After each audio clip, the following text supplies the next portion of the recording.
শালার ছেলে, তোর ভাই হেলিকপ্টারে চড়ে আর তুই কুড়ে ঘরে পচিস। আজ থেকে তুই আমার ছেলে না, বের হয়ে যা। আমার বাড়ি থেকে আর কোনোদিন মুখ দেখাবি না।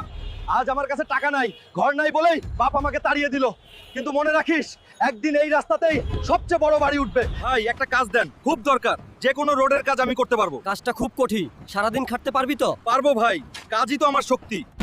স্যার, বক্সিং প্লেয়ার রাহিমের হার্ট অ্যাটাক হয়েছে, ম্যাচটা ক্যান্সেল হয়ে গেছে। এখন কি করব? এভাবে চলতে পারে না, কিছু একটা ব্যবস্থা করতেই হবে, না হলে বড় ক্ষতি হয়ে যাবে। ভাই দাঁড়াও, একটা বড় সুযোগ আছে। বক্সিং ম্যাচে খেলবি আমাদের টিমে, টাকা যত লাগবে সব আমি দেবো, প্লিজ না করিস না। ঠিক আছে স্যার, আমি খেলবো।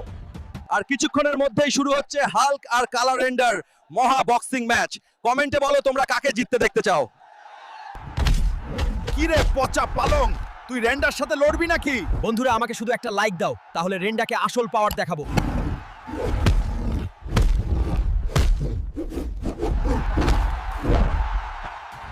হাল্ক, তুই আজ